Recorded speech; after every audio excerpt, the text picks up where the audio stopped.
प्यारे मुसलमान বলতে চাইছিলাম যে দুনিয়াতে এক থেকে এক বড় বড় আম্বিয়ায়ে কেরাম দুনিয়াতে এসেছেন, কিন্তু কেউ দুনিয়াতে চিরস্থায়ী ভাবে নয়। কারণ আল্লাহ সুবহানাহু ওয়া তাআলা নবীগণকে অপ্রায়ণ পাওয়ারের মালিক বানিয়ে আল্লাহ দুনিয়াতে পাঠিয়েছেন। কাউকে তো আপনার রুহুল্লাহ বলেছেন যে হযরতে ঈসা রুহুল্লাহ, যিনি ঠোকরে মুর্দাকে জিন্দা করেছেন, যিনি মুর্দাকে জীবিত করেছেন, তাকেও দুনিয়া থেকে যেতে হয়েছে। তো তুমি আর আমি কে, আর আমাদের কি औकात, আর কি আমাদের ঐতিহ্য আছে যে আমরা কে দুনিয়াতে আমরা চিরস্থায়ী থাকবো? প্যারে মুসলমান, এই দুনিয়া কারোর নয়, আর কেউ এই দুনিয়াতে চিরস্থায়ী থাকতে আসেনি। যার জন্য আকায়ে করিম রউফুর রহিম মুস্তাফা জানে রহমত সাল্লাল্লাহু আলাইহি ওয়াসাল্লাম যখন মক্কা নগরে তিনার যখন আবির্ভাব হলো, তিনার যখন পদার্পণ হলো, তিনার যখন আগমন হলো, তিনার যখন আসার টাইম হলো, তার সেই সময় এত আপনার দুনিয়ার মধ্যে আপনার অমানসিকতা ছিল, এত জেহালাত ছিল, এত আপনার কুসংস্কারে পরিপূর্ণ ছিল যে আল্লাহু আকবার, ওই মক্কা নগরে কাবা শরীফ, যে কাবা শরীফকে আজ আপনি সম্মানের নজরে আদবের সহকারে আপনি যার নাম নেন, যাকে আপনি 5 ওয়াক্ত স্মরণ করে আল্লাহর ইবাদত করেন, সে কাবা শরীফকে আপনার মানুষেরা উলঙ্গ ভাবে হয়ে আপনার সেই কাবাকে তওয়াফ করত। হে মুসলমান, শুধু তাই নয়, ওই সময় এত জিহালাত ছিল, এত অন্ধকার ছিল যে আপনার সেই সময় মদে আপনার মানুষ ডুবে থাকতো, মদে চোর হয়ে থাকতো, জুয়াতে নিজের বিবিকে নারীদেরকে হেরে দিত আর বাজি লাগাতো। আল্লাহু আকবার, এমন কি কোন নারীর যদি মানে আপনার কোন যুবক নারী বা নারীর যদি স্বামী মারা যেত, আল্লাহু আকবার, তো সেই স্বামীর সঙ্গে সঙ্গে ওই নারীকে আপনার জিন্দা চিতাতে জ্বালিয়ে দেওয়া হতো। কারণ সেই যুগের মানুষের এইটাই কালচার ছিল, তাদের এটাই একটা ধারণা ছিল, তাদের এটাই একটা থিংকিং ছিল যে তারা জানতো যে হয়তো এই নারী যদি তার মানে রাস্তায় বেরোয়, এর মুখ যদি দেখে কেউ বেরোয়, তাহলে তার মানে অলক্ষণ হবে, তার কাজে বিঘ্ন ঘটবে, তার কাজ অসম্পূর্ণ হবে, তাকে আপনার কুপয়া ভাবতো, অলক্ষণ ভাবতো, বলে ওই বেদবা নারীকে চিতার আগুনে তাকে জ্বালিয়ে সঙ্গে সঙ্গে তার স্বামীর সঙ্গে পুড়িয়ে দিত। আরে মুসলমান, শুধু তাই নয়, যদি কন্যা রূপে কোন সন্তান দুনিয়াতে আসতো, তো সেই সন্তানকে আপনার জিন্দা ভাবে মাটিতে গেড়ে দেওয়া হতো। এই রকম মক্কার কালচার ছিল, এই রকম মক্কার রীতি ছিল, এই রকম মানে আপনার ওই আরবিয়ান কান্ট্রির এই রকম আপনার রেওয়াজ ছিল। সেই সময় গোটা বিশ্ব জগতের সর্বসম মাখলুকাত মহান আল্লাহ সুবহানাহু ওয়া তাআলার কাছে ফরিয়াদ করেছিলেন, এ খালিকে কায়নাত, এ পরওয়ারদিগারে আলম, এ রব্বে কায়নাত, তুমি এমন একজন পথ প্রদর্শককে দুনিয়াতে পাঠিয়ে দাও। আল্লাহ, পুরো দুনিয়া অন্ধকার হয়ে গেছে, আল্লাহ দুনিয়াতে অন্ধকার নেমে এসেছে, পুরো মানব হয়ে মানবিকতাকে ভুলে গেছে, মানুষত্ব বোধকে হারিয়ে দিয়েছে, বিবেক বিবেচনা হারিয়ে দিয়েছে, মানুষ হিংস্র পশুর থেকে বড় জঘন্য নিকৃষ্ট হয়ে গেছে। আল্লাহ, তুমি এমন কাউকে একজন পাঠিয়ে দাও যে তার রোশনীতে পুরো দুনিয়ার অন্ধকার দূর হয়ে যায়, আর তার রোশনীতে পুরো দুনিয়াতে আবার আলো ফিরে আসে, মানব মানবিকতাকে যেন বুঝতে পারে, মানুষ মনুষ্যত্ব যেন ফেরত পেয়ে যায়, নারী তার ইজ্জত যেন ফেরত পায়, নারী তারা সম্মান যেন পেয়ে যায়, নারী তারা যেন পৃথিবীর আলো শান ও শওকতে দেখতে পায়, নারীর কদর কতটা সেটা মানবকে যেন বুঝিয়ে দিতে পারে। আল্লাহ, তুমি এমন কাউকে পাঠিয়ে দাও যার বাদৌলতে দুনিয়াতে একটা ইনকিলাব আসে, যার বাদৌলতে দুনিয়াতে একটা জোয়ার এসে সমগ্র মিথ্যা, সমস্ত অত্যাচার, সমস্ত রকম জুলম, সমস্ত রকম কুকর্ম যেন জোর থেকে ধ্বংস হয়ে যায়। এমন সময় আল্লাহ পাক আব্দুল্লাহ জীর্ণ কুটিরে মা আমিনার উদর হইতে আব্দুল মুতাল্লিবের আপনার পোতা হিসাবে আল্লাহ পাক মক্কা নগরে জনাবে মুহাম্মদুর রাসূলুল্লাহর আবির্ভাব ঘটিয়েছিলেন। যখন দয়ার নবী মুস্তাফা দুনিয়াতে আসলেন, আসার পরে 63 বছর তিনি জাহের জিন্দেগি অর্থাৎ প্রকাশ্য জীবন 63 বছর তিনি অতিবাহিত করেছেন। 63 ইয়ার্স তিনি দুনিয়াতে আপনার প্রকাশ্য ভাবে আপনার মানবের সঙ্গে থেকেছেন। তার মধ্যে 40 ইয়ার্স 40 বছর মানে কোন মৌলবি কোন মুফতি দুনিয়ার কোন রকম সায়েন্টিস্ট কেউ প্রমাণ করতে পারবে না যে 40 বছরের আগে তিনি কালিমার দাওয়াত দিয়েছেন, নামাজের দাওয়াত দিয়েছেন, রোজার দাওয়াত দিয়েছেন, ইসলামের দাওয়াত দিয়েছেন, হজ ও যাকাতের দাওয়াত দিয়েছেন, এক আল্লাহর দাওয়াত দিয়েছেন। না না, 40 বছর আগে আপনি কখনোই 40 বছর পর্যন্ত নিজের পরিচয় মানবকে ঘটাননি, নিজের পরিচয় মানবকে দেননি। কারণ কি প্রিয় মুসলমান, আল্লাহ পাক হযরত আদম থেকে ঈসা পর্যন্ত 1,24,000 পয়গম্বর, মতান্তরে 2,24,000 নবী রাসূলকে আল্লাহ দুনিয়াতে পাঠিয়েছেন। কাউকে 1000 বছর আপনার মানে বয়স দিয়েছেন, কাউকে 500 বছর দিয়েছেন, কাউকে 600 বছর দিয়েছেন, কাউকে 800 বছর দিয়েছেন, লম্বা টাইম দিয়েছেন। কিন্তু প্রিয় মুসলমান, কারোর কোন রকম ভাবে সে তিনি যতদিন থেকেছেন তিনার শরিয়ত তিনার বিধান অত দিনই থেকেছেন। তিনি যখন দুনিয়া থেকে গেছেন সঙ্গে সঙ্গে তিনার মানে চ্যাপ্টার ক্লোজ করে দেওয়া হয়েছে। প্রিয় মুসলমান, আল্লাহ সুবহানাহু ওয়া তাআলা বলেন যে আমি আমার প্যারা হাবিব, আমি আমার প্যারা মাহবুব, আমি আমার প্যারা রাসূল, যার জন্য কোরআনে পাক আল্লাহ পাক জায়গায় জায়গায় বলতে আছে। কোথাও বলেছে মুদাসসির, কোথাও বলেছেন মুজাম্মিল, কোথাও বলেছে ইয়াসিন, কোথাও বলেছে তাহা, কোথাও বলেছে ওমা আরসালনাকা ইল্লা রাহমাতাল লিল আলামিন, কোথাও বলেছেন ওমা ইয়ানতিকু আনিল হাওয়া, কোথাও বলেছে আল্লাহু আকবার, কোথাও তো নবীর চুলের কথা বলেছে, নবী তো কোথাও তো নবীর চলার কথা বলা হয়েছে, নবীর রাতের কথা কোরআন বলে, নবীর চলার কথা কোরআন বলে, নবীর বলার কথা কোরআন বলে, নবীর চেহারার কথা কোরআন বলে, নবীর হাতের কথা কোরআন বলে, নবীর চরিত্রের কথা কোরআন বলে। বলে নবীর চরিত্রের কথা কোরআন বলতে আছে। যার জন্য তো কোন আরবি উম্মুল মুমিনিন মা আয়েশা সিদ্দিকা রাদিয়াল্লাহু তাআলা আনহাকে কোন আরবি জিজ্ঞাসা করলো, এ মা আয়েশা, এ আয়েশা, মুহাম্মদকে, নবী মুহাম্মদকে তার পরিচয় জানতে চাই, তার চরিত্র জানতে চাই, তার ব্যবহার জানতে চাই, তার নেচার জানতে চাই, তার কালচার জানতে চাই, তার সমগ্র আখলাক জানতে চাই। হযরতে উম্মুল মুমিনিন মা আয়েশা সিদ্দিকা রাদিয়াল্লাহু তাআলা আনহা বললেন, ও আরবি, তুমি মুহাম্মদ রাসূলুল্লাহ চরিত্র জানতে চাও, ব্যবহার জানতে চাও, আখলাক জানতে চাও, নেচার জানতে চাও, কালচার জানতে চাও, যাও যাও পবিত্র কোরআনকে খুলে নাও। কোরআনটা হলো মুহাম্মদ রাসূলুল্লাহর চরিত্র। বলুন সুবহানাল্লাহ। কোরআন হলো মুহাম্মদুর রাসূলুল্লাহর চরিত্র। প্রিয় মুসলমান, পুরো কোরআনটাই হলো নবীর চরিত্র, কোরআনটাই হলো নবীর আদর্শ। আজ দুনিয়া আপনাকে গোমরাহ করতে চায়, পথভ্রষ্ট করতে চায়, কনভার্ট করতে চায়, ডাইভার্ট করতে চায়, আপনার ঈমান করতে চায়। মুসলমান, দুনিয়াতে কেউ আপনার দুশমন নাই, আপনার আমার মধ্যে পিঠ পিছনে ছোড়া মানে বললে वाला, পিঠ পিছনে ছোড়াকে মারনে वाला অন্য কোন কওম আর জাত থেকে নয়, মুসলমান কওম আর জাত থেকে। আজ মুসলমানকে ঘরের মধ্যে থেকে কমজোর আর দুর্বল করে আজ লোকের গোলাম বানাচ্ছে। আসুন আজ আপনার চেহারাকে খুলে দিই। আমি আয়না, मैं आईना हूं, दिखाऊंगा चेहरे पे दाग, मैं आईना हूं, दिखाऊंगा चेहरे पे दाग, जिसे खराब लगे वो सामने से हट जाए। চাই আয়না, আয়নাকে আয়না দেখেছেন কোনদিন?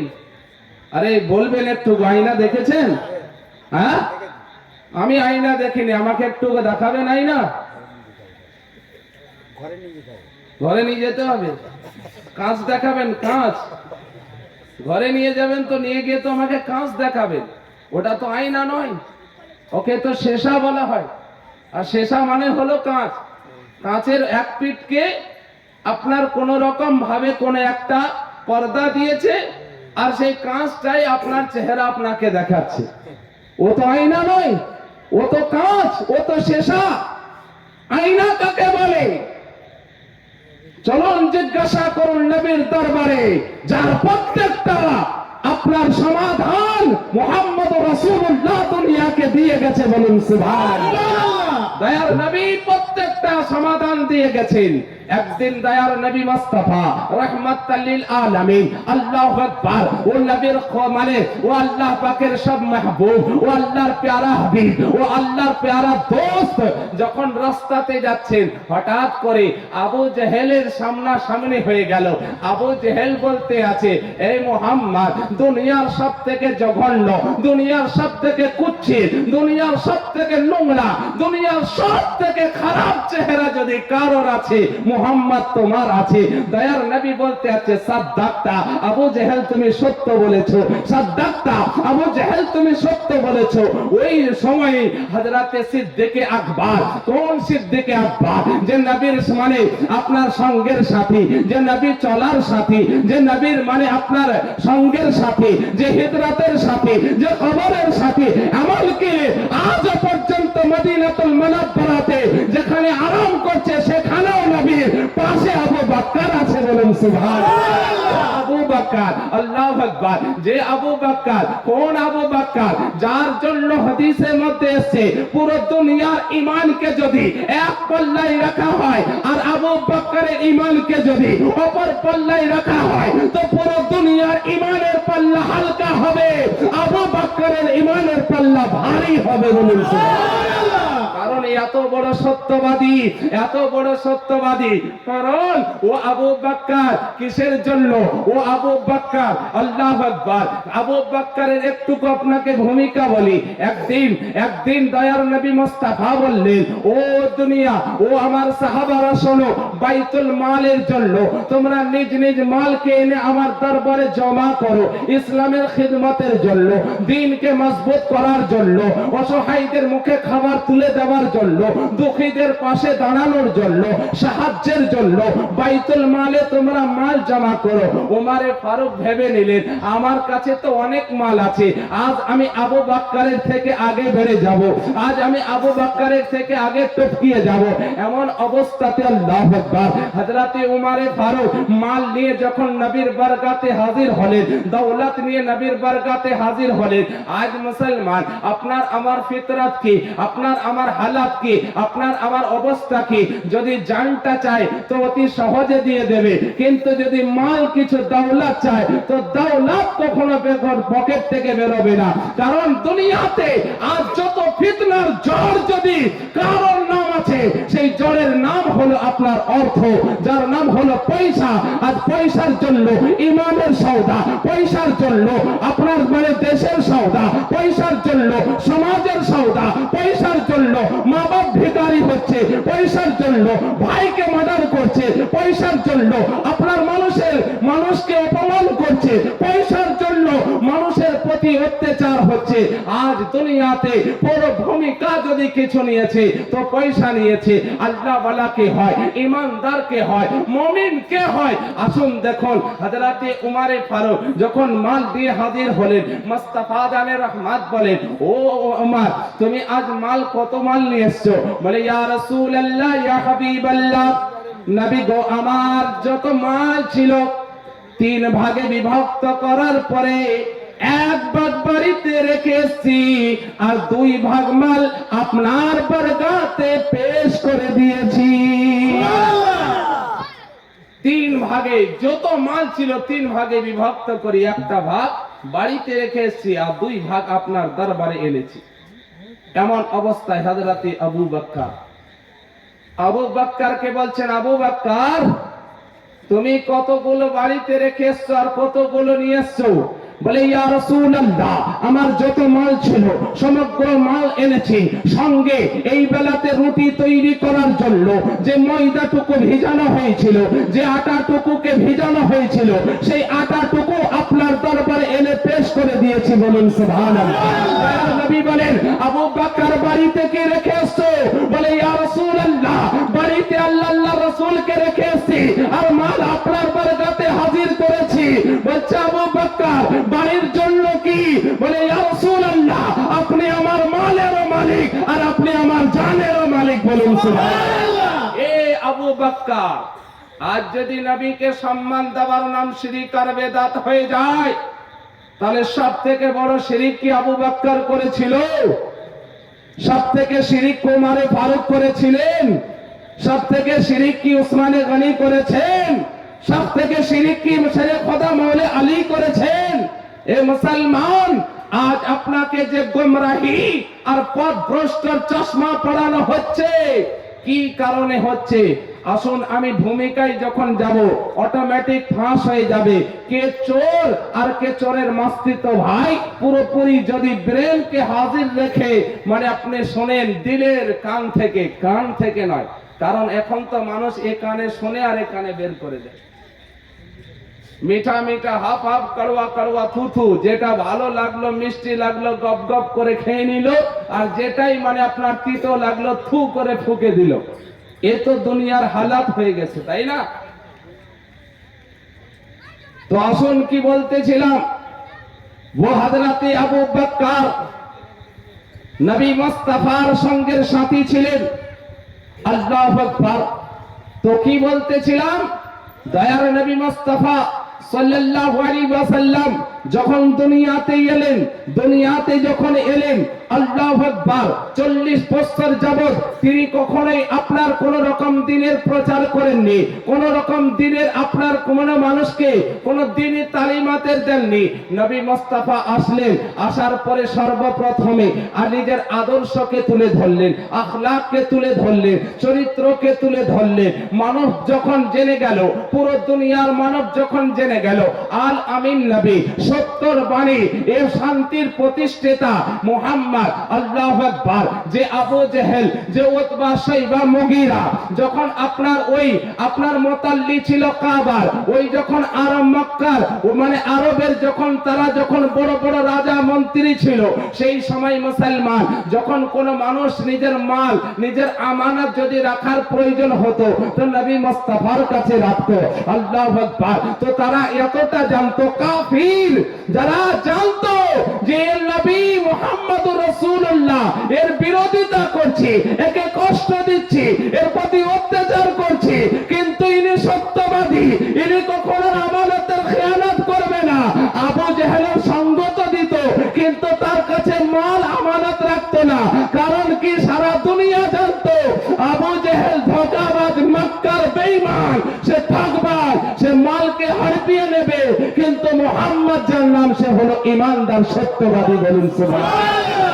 यारे मुसलमान, तो वो मोहम्मद रसूलुल्लाह সাল্লাল্লাহু আলাইহি ওয়াসাল্লাম যখন ইসলামকে প্রচার করছিলেন, আমি পড়েছিলাম আয়াতে কারিমা, ইন্নাস সালাতা তানহা আনিল ফাহশাই ওয়াল মুনকার, নিশ্চয় নামাজ দুনিয়ার সমগ্র কুকর্ম থেকে মানুষকে বিরত রাখে। কিন্তু আজ যত রকম চিটিংবাজি আর বাটপাড়ি আর বেঈমানি আর যত কিলাকিলি মারামারি আজ মসজিদেই হচ্ছে না? কথাটা শুনতে বড় খারাপ লাগবে। প্যারে মুসলমান, আসুন আজ এই সমস্ত কারণ কি আপনাকে বলি, আসল উদ্দেশ্যটা কি? দিলের কান থেকে শুনুন, অন্তর খুলে যাবে, ঈমান রওশন হবে। আপনার মাথার কান থেকে নয়, দিলের কান থেকে শুনুন। এই মাসটা চলছে শাবানুল মুআজ্জাম মাস। এর নামাজ কবে এসেছিল? নামাজ কখন এসেছিল? নামাজের মানে আসল বুনিয়াদ কবে থেকে শুরু হয়েছিল? আর নামাজ দুনিয়ার সমস্ত কুকর্ম থেকে মানুষকে কি রকম বিরত দেয়, খারাপ কাজ থেকে মানুষকে কিভাবে দূরে সরিয়ে নেয়। এই শাবান মাসের 27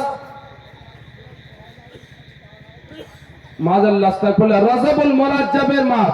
শাবান মাসে তো শবে বারাত মানে রজবুল মুরাজ্জাব, এই রজব মাসের 27 তারিখে আপনার শবে মেরাজ হয়েছিল, মিরাজের রাত ঘটেছিল।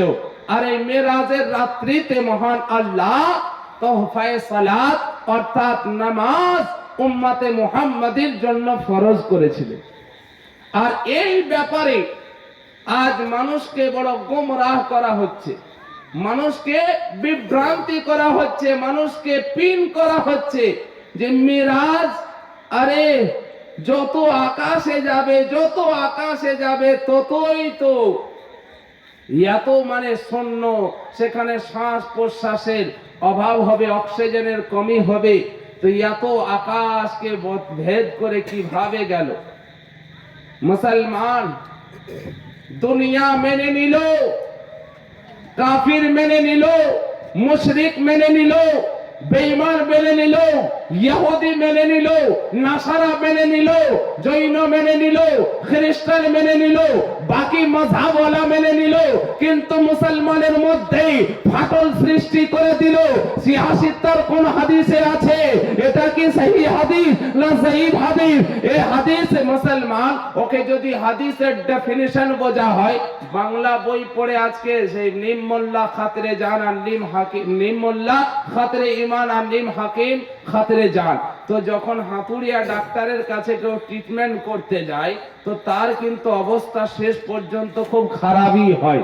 তো দুনিয়াতে আজকে হাতুড়িয়া ওই রকম ডাক্তারের মতো কিছু হাতুড়িয়া আপনার মৌলবি উঠেছে, যারা ইউটিউবার ফেসবুকের মৌলবি, যারা ইউটিউবার ফেসবুক দেখে মানুষকে গোমরা আর মানে পথভ্রষ্ট করছে। আমি কাউকে হিট করছি না, আমি আপনাকে অরিজিনাল কথা বলছি। তো আইনার কথা বলছিলাম না, আইনার কথা বলছিলাম কি না? তো আবু জেহেল বলেছিল কি, যে কুচ্ছির সব থেকে বড় কুচ্ছির চেহারা যদি কারোর আছে তো মুহাম্মদ তোমার আছে। নবী কি বললেন, সাদ্দাক্তা আবু জেহেল, তুই ঠিক বলেছিস। ওই জায়গাতে হযরতে আবু বকর হাজির হয়ে গেলেন। আর যখনই আবু জেহেলের এই কথা শুনলেন, শোনার সাথে সাথেই হযরতে আবু বকর বলতে আছেন, ইয়া রাসূলুল্লাহ, ইয়া হাবিবাল্লাহ, পূর্ণিমার চাঁদের গায়ে যদি দাগ আছে তো তার থেকে আপনার চেহারা বড় উজ্জ্বল আর সাফ আছে, বলুন সুবহানাল্লাহ। আর নবী মুস্তাফা বলছেন, আবু বকর সাদ্দাক্তা, তুমি সত্য বলেছো। আবু বকর সাদ্দাক্তা, তুমি সত্য বলেছো। সাহাবায়ে কেরাম বড় কনফিউজ হয়ে গেল, বড় চিন্তায় পড়ে গেলেন যে ইয়া রাসূলুল্লাহ, আবু জেহেল বলল দুনিয়ার সবথেকে জঘন্য কারোর চেহারা যদি আছে মুহাম্মদ তোমার আছে, তখন আপনি বললেন সত্য বলেছো। আবার আবু বকর বলছেন, ইয়া রাসূলুল্লাহ, পূর্ণিমার চাঁদের গায়ে যদি দাগ আছে তো তার থেকে আপনার চেহারা উজ্জ্বল আর পরিষ্কার সাফ আছে। তো আপনি তখনও বললেন যে আবু বকর তুমিও সত্য বলেছো। তো ইয়া রাসূলুল্লাহ, এর মধ্যে আসল রহস্যটা কি? এর মধ্যে কি এমন লুকায়িত আছে যে আবু জেহেলও সত্য বলছে আর আবু বকরও সত্য বলছে? কারণটা কি? দুজন তো সত্য হতে পারে না। ইয়া রাসূলুল্লাহ, এর মাজরা কি? এর আসল উদ্দেশ্য কি? দয়ার নবী মুস্তাফা বলছেন যে ও আমার প্যারা, শোনো, আমি হলাম আয়না। আল্লাহ আমাকে আয়নার স্বরূপ পাঠিয়েছে। প্রত্যেকটা মুমিনের মানে চেহারাটা এক অপরের আপনার আয়নার স্বরূপ হয়ে যায়। সে যদি মানে সে যেমন হবে তার চরিত্রটা অপরের চেহারাতে ভেসে উঠবে। সে যদি চোর হয় তো অপরকেও ভাববে এও আমার মতো চোর। আর সে যদি মানে নেক হয়, যদি সৎ অনেস্ট হয়, তো অপরকেও দেখে ভাবে যে এও আমার মতো সৎ অনেস্ট, বলুন সুবহানাল্লাহ।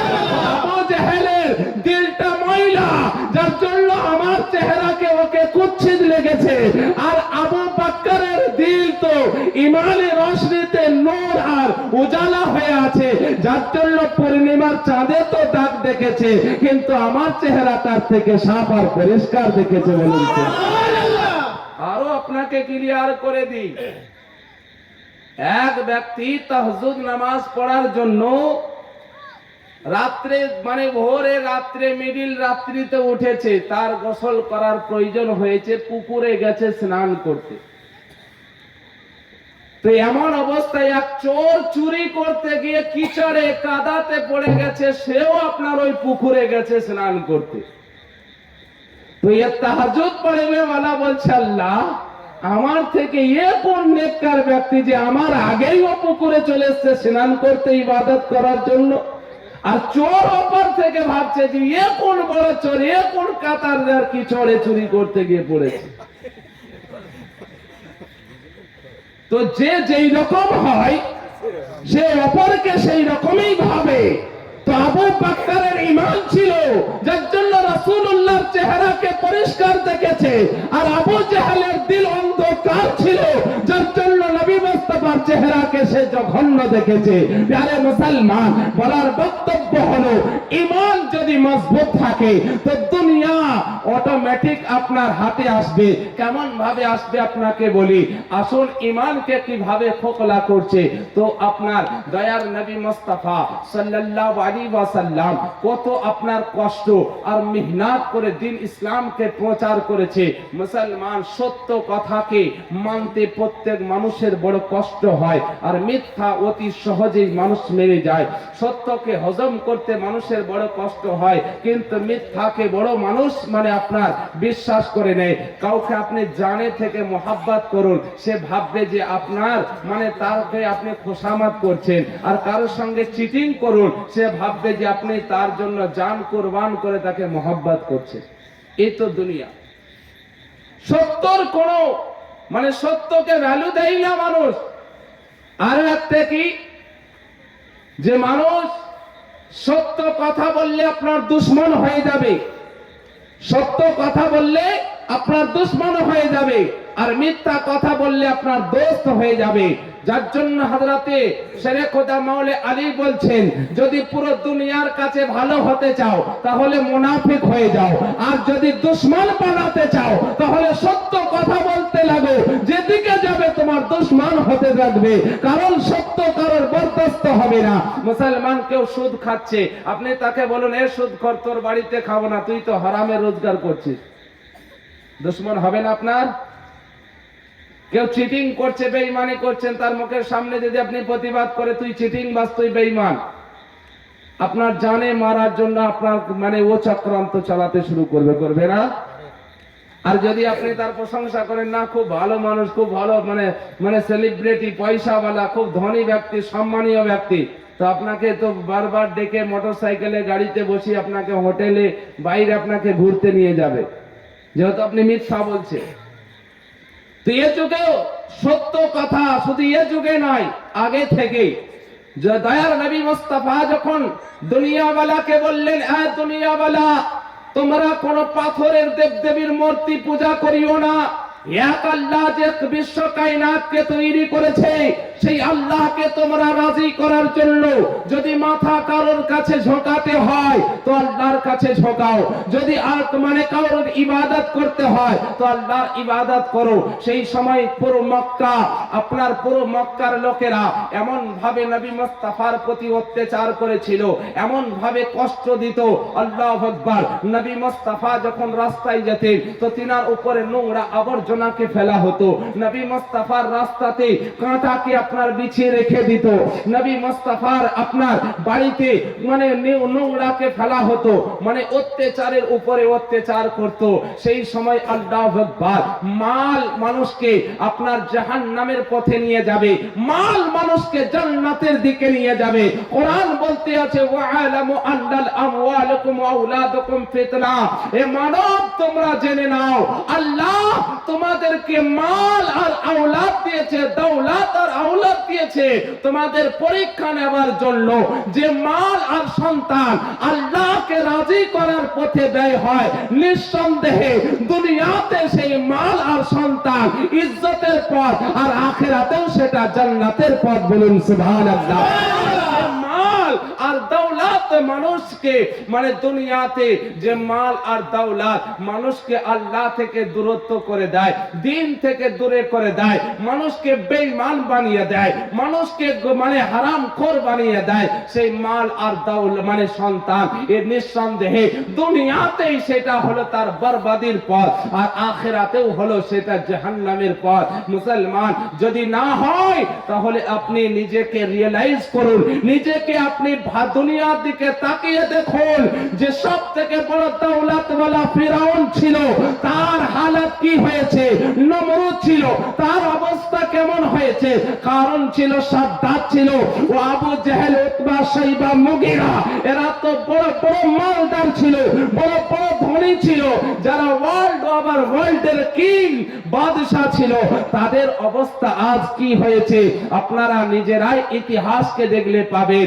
আর একজন ব্যক্তি ব্যক্তি ছিল যার ঘরও নাই, যার দরজাও নেই, যার জমি জায়গাও নাই, তার মাকে জানে না, বাপকে কেউ জানে না, তার ভাইকে কেউ জানে না, শুধু এতটুকুই জানতো কালো হাবস শহর থেকে এসেছে, নবীর গোলামিতে উমাইয়ার গোলাম ছিল, আবু বকর কিনে নবীরকে বলে দিয়ে দিয়েছিলেন। আর নবীর সেবা করতে করতে নবীর এত বড় আশিক হয়েছে যে আসাদু আন্না মুহাম্মাদুর রাসূলুল্লাহ যখন আযান দিতে দিতে তিনি দুনিয়া থেকে প্রাণ হারিয়েছে। বলুন সুবহানাল্লাহ। আল্লাহ পাক বলছেন, এ বিলাল, তোর দুনিয়াতে জমি নাই তো কি হয়েছে, দুনিয়াতে ঘর নেই, প্রপার্টি নাই তো কি হয়েছে, দুনিয়াতে তোকে কেউ জানে না তো কি হয়েছে, আমি আল্লাহ ওয়া তুইজ্জু মান তাশা ওয়া তুযিল্লু মান তাশা, ইজ্জতের মালিক হলো আল্লাহ, জিল্লাতের মালিক হলো আল্লাহ। আল্লাহ বলেন, আমি যাকে ইজ্জত দিই দুনিয়াতে সে যদি পথের ধুলা হয় তোকে আসমানের সিতারা বানিয়ে দিই, আর আমি আল্লাহ যদি কাউকে বরবাদ করতে চাই তো যদি আসমানের তারা হয় তো পথের ধুলাও হওয়ার যোগ্য রাখে না। আরে মুসলমান, আল্লাহ পাক বলে, দেখ আজ ফিরাউনের হালাত দেখ, মিশরের জাদু ঘরে বন্দী আছে, তার সমগ্র সবকিছু ধ্বংস হয়েছে। আর দেখ আমি আল্লাহ মানে সিতারা নক্ষত্রকে কি করেছি, ও রাস্তার ধুলোর যোগ্য রাখিনি, আর পথের ধুলোকে দেখ আমি আসমানের চন্দ্র বানিয়েছি, সিতারা বানিয়েছি। বলে কে? বলে বিলালকে দেখ, যার ঘর নেই, যার জমি নেই, যার জায়গা নেই, যার প্রপার্টি নেই, সারাটা জিন্দগি গোলামি করেছে, শেষ জীবনে নবীর গোলামিকে আপন করেছে, নবীকে জানের থেকে মোহাব্বত করেছে। আল্লাহ বলছেন, দুনিয়াতে প্রপার্টি না হলে কি হবে, কিয়ামত পর্যন্ত যত মুমিন আসবে প্রত্যেক মুমিনের দিলটাকে বিলালের জন্য প্রপার্টি বানানো হবে। বলুন সুবহানাল্লাহ। সারা দুনিয়ার মুমিন মুসলমান হযরতে বিলালের বড় মোহাব্বত আর বড় ভক্তি ভরে নাম টানিয়ে থাকে। প্যারে মুসলমান, এর থেকে বড় সম্মান আর কি হতে পারে? প্যারে মুসলমান, তো দয়ার নবী মুস্তাফা সাল্লাল্লাহু আলাইহি ওয়াসাল্লাম যখন মক্কা নগরে দ্বীন ইসলাম প্রচার করছেন, বাবা জীবনেরা 70 পথ বড় কঠিন, 70 পথ বড় কঠিন, আর মিথ্যার পথ বড় সহজ। সত্য পথে গেলে পরে আপনার অনেক বাধা বিঘ্ন আসবে, কারণ আমার নবীকে যে আল্লাহ রাহমাতাল লিল আলামিন বানিয়েছে, যে নবীকে আল্লাহ আপনার জান্নাতের মালিক বানিয়েছে, যে নবীকে আল্লাহ বিশ্ব জগতের জন্য দয়া বলে কোরআনে যার ঘোষিত করেছে, সে নবীকে যে এত অত্যাচার করেছে, এত অত্যাচার করেছে, সেই সময় হযরতে মা খাদিজাতুল কুবরা রাদিয়াল্লাহু তাআলা আনহা নবীকে সাহারা দিয়েছেন, নবীর মানে পাশে দাঁড়িয়েছেন। আর দ্বিতীয় জন হযরতে জনাবে আবু তালিব, নবীর চাচা, তিনার মানে নবীকে সাপোর্ট করেছিলেন, সাহারা দিয়েছিলেন। এই দুইজন ব্যক্তি নবীর সঙ্গ কখনো ছাড়েননি। নবীর যখনই দুঃখে সুখে যখন যাই কোনো সমস্যা হয়েছে, ঢাল স্বরূপ এই দুজনে আপনার হেল্প সহযোগিতা করেছিলেন। তো হযরতে মানে যখনই আপনার কাফিরেরা নবীকে আঘাত করতে যেত, আগে জনাবে আবু তালিব সামনে দাঁড়িয়ে যেতেন আর বলতেন, আমার ভাইপো, আমার ভাতিজা মুহাম্মদকে কষ্ট দেওয়ার আগে আবু তালিবের সামনা করতে হবে, আবু তালিবের মোকাবিলা করতে হবে, তবেই আমার ভাইপো পর্যন্ত পৌঁছাতে পারবে। এতটা মোহাব্বত করেছিলেন। আল্লাহু আকবার। ওই সময় আল্লাহু আকবার, ওই সময় যখন মানে হযরতে আবু তালিবও ইন্তেকাল করলেন, আর হযরতে মানে আপনার মা খাদিজাতুল কুবরা যখন ইন্তেকাল করে গেলেন, সেই সময় নবীর সাহারা বলে, নবীর পাশে দাঁড়ানো বলে, নবীর পাশে আর কেউ মানে আপনার হেল্পের জন্য আর কেউ ছিল না। তো আপনার শরীয়ত অনুযায়ী, মুসলমানের বিধান, ইসলামিক বিধান অনুযায়ী যদি কারো কোনো প্রিয়জন মারা যায় তো 3 দিনের বেশি শোক মানানো, দুঃখ মানানো এটা নাজায়েজ ও হারাম হয়ে যাবে। বিবি আর স্বামী স্ত্রীর মধ্যে আলাদা মানে আপনার বিধান। যার যদি কোনো স্বামী মারা যায় বিবির জন্য তো তার আলাদা বিধান, কিন্তু স্বামী স্ত্রী বাদ দিয়ে বাকি পৃথিবীতে মানে যতই যে রকমের রিলেটিভ হোক না কেন, যেমনই সম্পর্কের হোক না কেন, 3 দিনের ঊর্ধ্বে শোক মানানো শরীয়তে জায়েজ নেই। তো দয়ার নবী মুস্তাফা कि अल्लाह কত পাওয়ার দিয়েছেন। আল্লাহু আকবার। যখন হযরতে মা খাদিজাতুল কুবরা আর জনাবে আবু তালিব দুজনে ইন্তেকাল করলেন, তখন সেই বছরটাকে নবী আমার পুরো বছরটাকে গাম্মুল ইয়াসর বলে, আপনার পুরো মানে দুঃখের বছর বলে আখ্যায়িত করেছিলেন পুরো বছরটাকে। তো দয়ার নবী মুস্তাফাকে যখন টর্চার করছে, মানুষকে যখন টর্চার, মানুষ যখন নবী মুস্তাফাকে টর্চার করতে লাগলো, চতুর্দিকে মজবুর মানে বাধ্য করতে লাগলো, চতুর্দিকে যখন আঘাত করতে লাগলো, দয়ার নবী মুস্তাফা আমার মানে সবার মানে একা তানহা হয়ে গেলেন, একা একা হয়ে গেলেন, আর সঙ্গে কেউ নেই, পাশে আশেপাশে কেউ নেই। এই সময় মুস্তাফা দানে রহমত সাল্লাল্লাহু আলাইহি ওয়াসাল্লাম বড় দুঃখী হয়ে হযরত উম্মে হানির ঘরে গিয়ে নিজের চাদরখানাকে উড়ে দিয়ে আপনার যখন তিনি আরাম করতে লাগলেন, তো মাথাতে আপনার ব্যথা করতে লাগলো, মাথায় যখন ব্যথা করতে লাগলো, তো দয়ার নবী মুস্তাফা আরাম করতে আছে, এদিকে মহান আল্লাহ পাক বলছেন, ও জিবরিল যাও যাও, আমার প্যারা হাবিব উম্মে হানির ঘরে আরাম করছে, জিবরিল তুমি যাও, ইসরাফিল তুমি যাও, মিকাইল তুমি যাও, ইসরাইল তুমি যাও, আর 70,000 ফেরেশতার জামাত নাও, আর তোমরা দুনিয়াতে যাও।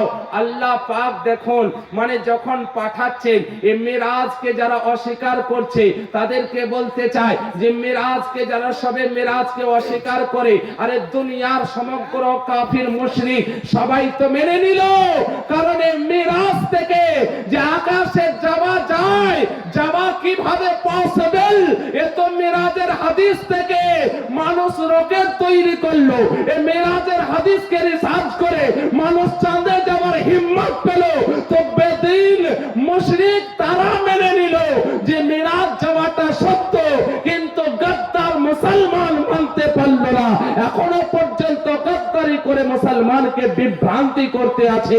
আরে মুসলমান রিসার্চ সেন্টারকে দেখুন, বড় বড় এডুকেটেড কে দেখুন, বড় বড় সায়েন্টিস্ট কে দেখুন, তাদেরকে যখন জিজ্ঞাসা করবেন যে আপনার চাঁদে যাওয়ার ফর্মুলা কোথা থেকে পেলেন, তোমারে একটাই কথা বলবে যে জগৎগুরু মুহাম্মদুর রাসূলুল্লাহ যে মেরাজে গিয়েছিলেন আল্লাহর সঙ্গে সাক্ষাতের জন্য, যে লাম আকাশমানের দিকে গিয়েছিলেন, ওখান থেকেই আমরা কালেক্ট করে আমরা চাঁদে যাওয়ার পদ্ধতি আর প্রসেস খুঁজে পেয়েছি। বলুন সুবহানাল্লাহ। মুসলমান তো দয়ার নবী মুস্তাফা যখন আরাম করতে আছে, আল্লাহ পাকের জন্য বলছে, কোরআনে কোথায় আছে, কোরআনের তাফসীর আপনাকে শোনাচ্ছি, কোন হাদিসেও যাব না, কোরআনের তাফসীর আপনাকে শোনাবো।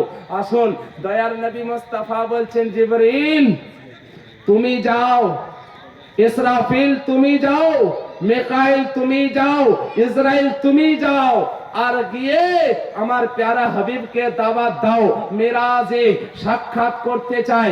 নামাজ কোথা থেকে এসেছে আপনাকে সেইটাই বলে আমি আমার বক্তব্যের দিকে যাব। আরে মুসলমান, তার আগে আপনাকে একটা যুক্তি দিই, একটা উদাহরণ দিই, তাহলে বুঝতে আপনার সহজ হবে। আচ্ছা, আপনার বাড়িতে যদি কোনো মেহমান আসে, তো আপনি কি করবেন?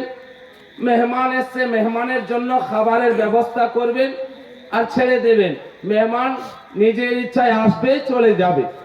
আর যদি মেহমান একটুকু কোয়ালিটিওয়ালা হয়, একটুকু যদি বড় উঁচু দরজার সম্মানিত হয়, তো আপনি তাকে আনার জন্য বাস স্ট্যান্ডে বা ট্রেন স্টেশনে আপনি নিজের সব থেকে বিশ্বাসিত বাড়ির মধ্যে যে সম্মানিত তাকে আপনি পাঠাবেন, যে না যাও, আমার মানে সেটা মানে চিফ গেস্ট, আমার সব থেকে সম্মানিত অতিথি, তো তিনাকে রিসিভ করা, তিনাকে আনতে যাওয়া, এটা অবশ্যই সম্মানজনক, কারণ তিনি সম্মানীয় ব্যক্তি আমার বাড়িতে আসছে। তো আপনি কি করবেন? নিজের সব থেকে বিশ্বাসিত এবং সব থেকে যে সম্মানিত বাড়ির মধ্যে তাকে পাঠাবেন। তোকে হয়তো বড় ভাই, না হলে বাপ, না হলে বেটা, আপনি তাকে বলবেন, যা বাবু গিয়ে আমার অমুক মানে মেহমান আসছে তাকে বাস স্ট্যান্ড থেকে নিয়ে আয়, সম্মান সহকারে নিয়ে আয়। আর যদি তার থেকে অধিক সম্মানী, তার থেকে অধিক সম্মানী যদি কেউ আসে, তখন আপনি কি করবেন? বেটাকে পাঠাবেন, ভাইকে পাঠাবেন, আরো মানে নিজের আপন জনকে পাঠাবেন। তার সাথে সাথে বলবেন না না, হয়তো এতে আমার বেয়াদবি হয়ে যাচ্ছে, অসম্মান হয়ে যাচ্ছে, না না আমাকে নিজেকেই যেতে হবে। হবে কি না বলুন? তখন সে কি করে? সে নিজেকে যায়, নিজের সব থেকে কাছের লোককে তো পাঠায়, আবার নিজেও যায়। এবার আসুন, মহান আল্লাহ পাক যখন মিরাজে নবীকে দাওয়াতের জন্য যখন মানে রিকোয়েস্ট পাঠাচ্ছে, যখন আপনার সম্বেদনা পাঠাচ্ছে, তো অন্য কোন ফেরেশতা নয়, যেমন মুআল্লিমুল মালায়েকা তায়রুস সিদরা, যিনি ও ফেরেশতা যিনাকে মুক্তা বলা হয়েছে, যিনি আদম থেকে জনাবে মুহাম্মদ রাসূলুল্লাহ সাল্লাল্লাহু আলাইহি ওয়াসাল্লাম পর্যন্ত প্রত্যেকটা নবীর সঙ্গে মানে সাক্ষাৎ করার সৌভাগ্য অর্জন করেছেন, যিনি এত বড় ফেরেশতা, যিনি হলেন সব থেকে ফেরেশতা, যিনার জায়গা হলো সিদরাতুল মুনতাহা পর্যন্ত, যেখানে কোনো ইন্তাহা শেষ, তার থেকে আর যাওয়ার কারোর পারমিশন নাই, সে জায়গা হলো জিবরিলের। আল্লাহু আকবার। তার সঙ্গে কে আসছে? ইসরাফিল আসছে, যে কখনো জমিনে আসেনি, যে সর্বদাই বাঁশি ধরে বসে আছে। তাকে আল্লাহ বলছেন, যাও ইসরাফিল, তুমি জমিনে যাও আর আমার মাহবুবকে নিয়ে এসো। ও আল্লাহ পাক হযরতে মিকাইলকে বলছেন, মিকাইল তুমি যাও আমি জিবরিলের সঙ্গে, আর আমার প্যারা হাবিবকে নিয়ে এসো। ইসরাইল মালিকুল মউত, যে দুনিয়ার লোকের জান কবজ করে, আল্লাহ বলছেন ইসরাইল আজ তুমিও যাও, আজ নিজের ডিউটি থেকে অবসর নাও, আজ কারো জান কবজ করতে হবে না। বলে কেন আল্লাহ? বলে আজকে মিলনের দিন, আজকে তো সম্পর্কের দিন, আজকে তো সম্পর্কে মজবুত করার দিন, আজকে তো মোহাব্বতের দিন, আজকে তো খুশির দিন। আজকে তুমি যদি কারো জান কবজ করো, সেটা তো সম্পর্ক বিচ্ছিন্ন হয়ে যাবে, সেটাতে তো দূরত্ব হয়ে যাবে, মানুষ তো কান্নাকাটি করবে, দুঃখ মানাবে। কিন্তু আজকের রজনীটা দুঃখের রজনী নয়, বরঞ্চ আজকের রজনীটা হলো খুশির রজনী। এ ফেরেশতারা তোমরা জশ্ন মানাও, এ ফেরেশতারা তোমরা জান্নাতকে সাজিয়ে তোলো। চন্দ্রকে বলো তার আলোকে দ্বিগুণ করে দেবে, সূর্যকে বলো তার আলোকে মানে তার মানে তীব্রতাটাকে কমিয়ে নেবে, নক্ষত্রকে বলো তার আলোকে আরো দ্বিগুণ করে দিয়ে পুরো আসমানকে জগমগিয়ে তুলবে। কারণ কে? বলে কারণ আজ আমার মাহবুব আসছে, আমার হাবিব আসছে আমার সঙ্গে দেখা করার জন্য, সাক্ষাতের জন্য। আজ দোস্তের কাছে আসছে, মাহবুব হাবিবের কাছে আসছে। আল্লাহু আকবার। হযরতে জিবরিলকে পাঠানো হলো, মিকাইলকে পাঠানো হলো, ইসরাইলকে পাঠানো হলো, ইসরাফিলকে পাঠানো হচ্ছে। বলে আজকে তোমাদের কোনো ডিউটি নেই, আজকে শুধুমাত্র আমার হাবিবকে আমন্ত্রণ করে রিসিভ করতে যাবে, আনতে যাবে। তার সঙ্গে 70,000 ফেরেশতাকে নাও, আর 70,000 ফেরেশতাকে নিয়ে জমিনে যাও। আল্লাহু আকবার। আল্লাহ পাক বলে যখনই জিবরিলকে যাওয়ার কথা বলেছেন, শুধু যাওয়ার অর্ডার দিয়েছেন, কোন দিকে যেতে হবে, কিভাবে যেতে হবে, আল্লাহ কখনো ডিরেকশন দেননি। কিন্তু যখন হাবিবকে আনার ব্যাপারে হচ্ছে, তখন আল্লাহ বলছেন এ জিবরিল যাবে তো কোন দিকে যাবে? বলে হিরার দিকে যাবে, আর বনু হাসিনের গোত্র হয়ে যাবে, আর যাবে তো উমাইয়া মানে যাবে তো উম্মে হানির বাড়িতে যাবে। দরজা দিকে যাবে না, দরজা খটখটাবে না, বরঞ্চ ছাদ হয়ে যাবে, ছাদকে খুলবে, আদম সহকারে গিয়ে নবীর পদতলে গিয়ে সম্মান সহকারে আমার হাবিবকে জাগাবে। বলুন সুবহানাল্লাহ। আরে মুসলমান, দয়ার নবী মুস্তাফা আমার আরাম করার জন্য চাদরকে উড়ে শিকলকে লাগিয়ে দিয়েছেন, শিকল ভিতর থেকে আপনার শিকল তুলে দিয়েছেন, দরজা বন্ধ করে দিয়ে উম্মে হানির বাড়িতে কালী কামলিওয়ালা জিনার চাদরের কথা পবিত্র কোরআন বর্ণনা করেছেন, সেই চাদরকে উড়ে দয়ার নবী আমার মুখ থেকে আরাম করতে আছেন। জিবরিল এবার আপনার যখন আসমান থেকে আসছে, তো আল্লাহ পাক আগেই বলেছেন জিবরিল দরজার দিকে যাবে না, দরজা খটখটাবে না, বরঞ্চ ছাদ হয়ে যাবে, আর ছাদকে ফেলে আদম সহকারে নবীর বারগাতে হাজির হবে, আদম সহকারে নবীর বারগাতে হাজির হবে। প্যারে মুসলমান, তো নবীকে নিয়ে যাওয়ার জন্য কি নিয়ে এসেছিলেন? বোরাক। আসুন সেই বোরাকের একটুকু মানে ও তার ব্যাপারে একটুকু জানি। কোন বোরাক? যে বোরাক আল্লাহু আকবার, যখন হযরতে জিবরিল জান্নাতে গেলেন বোরাক আনার জন্য, হাজার হাজার বোরাক আছে, মানে লক্ষাধিক বোরাক আছে। সমস্ত বোরাক জশ্ন মানাচ্ছে, খুশি মানাচ্ছে, আনন্দ মানাচ্ছে যে আজ হয়তো আমি সুন্দর, আমাকে মানে নবীকে আনার জন্য আমাকে নেওয়া হবে।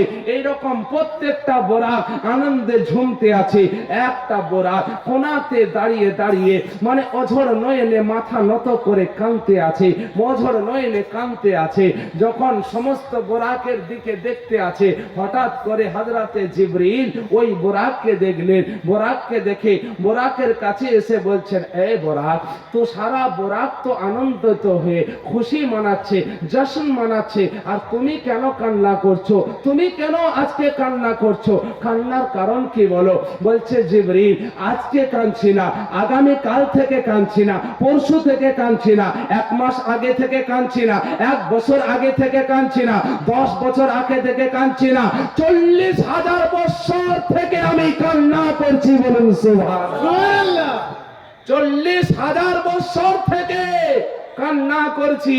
বলছে কি, কেন কান্না করো? বলছে জিবরিল, আজ থেকে 40,000 বছর আগে আমি শুনেছিলাম আল্লাহর মাহবুব, আল্লাহর প্যারা আদলা, আল্লাহ পাকের লাদলা, আল্লাহর মাহবুব যখন মুহাম্মদুর রাসূলুল্লাহ বলে একজন পয়গম্বর হবেন, তিনাকে আল্লাহ দুনিয়াতে পাঠাবেন, আল্লাহ তিনাকে এত মাকাম দেবেন, তিনাকে এত মর্তবা দেবেন, তিনাকে এত মর্যাদা দেবেন, তিনাকে এত সম্মান দেবেন যে আল্লাহ পাককে ডাইরেক্টলি কেউ দেখেনি, আল্লাহকে দেখার সৌভাগ্য অর্জন করেনি, কিন্তু আল্লাহ পাক তিনাকে এমনই একটা মানে সম্মান দেবেন যে আল্লাহ পাক ফেরেশতা মারফতে দুনিয়াতে তিনার কাছে আবেদন করে আপনার আমন্ত্রণ পাঠাবেন, আর ফেরেশতা তাদেরকে নিয়ে আসবে আসমানের দিকে আল্লাহর সঙ্গে দিদার করার জন্য। আর সেই সময় জান্নাতি বোরাকের পিছে তিনাকে চাপানো হবে। সেই দিন থেকে আমি কান্না করতেছিলাম যে আল্লাহ, আমি অসহায়, আমি দুর্বল, আমি তো অত মানে হৃষ্টপিষ্ট না, আমি তো অত মজবুত না, আমি তো কমজোর। ওই রকম মুকদ্দার, ওই রকম মানে আলা, ওই রকম সম্মানিত অত বড় মানে পয়গম্বর, ওনাকে কি পিঠে চাপানোর সৌভাগ্য কি আমার মতো ব্যক্তি কি পাবে? আমি কি পারবো? কখনোই পারবো না। আমার হয়তো খুশনসিব হবে না, আমার হয়তো মানে কিসমতে জুড়বে না। তাই সেই দিন থেকে আমি কাঁদতে আছি। আল্লাহ পাকের গায়বী নেতা হলো, ও জিবরিল, নবীকে যদি পিঠে চাপানো কারোর যদি নসিব হয় তো ওর হবে, ওকেই তুমি নিয়ে চলো। বলুন সুবহানাল্লাহ। মুসলমান, এখান থেকে আপনাকে একটা টপিক বোঝানো হচ্ছে, এখান থেকে আপনাকে একটা টিপ্পনি দেওয়া হচ্ছে যে শোনো দুনিয়ার মানুষ, মক্কা মদিনা ভ্রমণ করলে পরে যে তোমার হজ কবুল হবে। বলতে আছে মদিনা যাচ্ছি, মক্কা যাচ্ছি, কিন্তু কোন রকম ইবাদত করতে পারছি না। জিয়ারতে যাচ্ছি মদিনা, যা গেলাম মদিনা তো রওজায় গেলাম, জিয়ারত তো করলাম, কিন্তু নবীকে তো দেখতে পেলাম না। হে মুসলমান, দেখতে কে পাবে? তোর মতো সুদখোর, ও লম্পট, ও জুয়ারি, ও মাতাল, ও চিটিংবাজ, ও বেঈমান, ও ধোঁকেবাজ, যে দুনিয়াকে কামানোর জন্য হাজার মিথ্যা বলে, হাজার চিটিং করে, হাজার ধোঁকাবাজি করে। আরে নবীকে তো সেই জন দেখতে পারবে যে নবীর মহাব্বতে বাড়িতেও তরপাতে আছে আর মদিনাতেও তরপাতে আছে। আল্লাহ পাক তার দিলের চোখকে খুলে দেয় আর ইমানি নূর এসে রাসূলুল্লাহ দিদার পেয়ে যায়। বলুন সুবহানাল্লাহ। এ তো জীবনে আপনার বোরাক বলতে আছে যে খুশি আর জশ্ন মানালে, অহংকারে ফাকার করলে পরে যে নবীকে দেখতে পাবে সে কখনোই না। আরে দেখার জন্য তো ইশকে রাসূল দিলের মধ্যে হতে হবে। আশিককেই মাসুক দেখা দেয়, দিওয়ানাকে নিজের মানে চাহনে वाला দেখা দেয়। প্যারে মুসলমান, তো ও বোরাককে মানে বললেন যাও, ওই বোরাক নবীকে নিয়ে যাওয়ার সম্মান পাবে। প্যারে মুসলমান, বোরাককে নিয়ে যখন এলেন, বোরাকের মানে গঠন কেমন? বলছে বোরাকের চেহারাটা হলো, তার মুখটা হলো মানুষের মতো, আর তার বডিটা হলো আপনার ঘোড়ার মতো, আর তার উঁচু হাইট হলো বলছে খচ্চরের থেকে একটুকু নিচে, আর গাধার থেকে একটুকু হাইট ওলা, আর তার পা গুলো মানে আপনার মানে ছোট ছোট হরিণের মতো। বলে তার দূরত্ব কিরকম, তার গতিবেগ কত? বলছে মানুষের শেষ নজর যতটা পৌঁছায় অতটাই হলো তার একটা কদম। বলুন সুবহানাল্লাহ। এতটা তার তীব্রতা, এতটাই তার গতিবেগ, এতটাই তার আপনার মানে রফতার, এতটাই তার আপনার গতি। আল্লাহু আকবার। তো যখন নবী মুস্তাফাকে নেবার জন্য যখন জিবরিল এলেন, মিকাইল এলেন, ইসরাফিল এলেন, ইসরাইল এলেন, 70,000 ফেরেশতার জামাত এলো। এদিকে আল্লাহ পাক পবিত্র কোরআনে বলছেন সুবহানাল্লাযী আসরা বিআবদিহি লাইলাম মিনাল মাসজিদিল হারাম। আল্লাহ পাক বলছেন পবিত্র কোরআনে, বলছে ও পাক ও পবিত্র জাত যিনি নিয়ে গেলেন নিজের মাহবুবকে, যিনি নিয়ে গেলেন নিজের মাহবুবকে রাতের কিছু অংশে মসজিদে হারাম থেকে মসজিদে আকসা থেকে লা মাকা পর্যন্ত, যার চতুর সাইড বরকতওয়ালা নূরময় সেই রহমান ও রহিম। বলুন সুবহানাল্লাহ।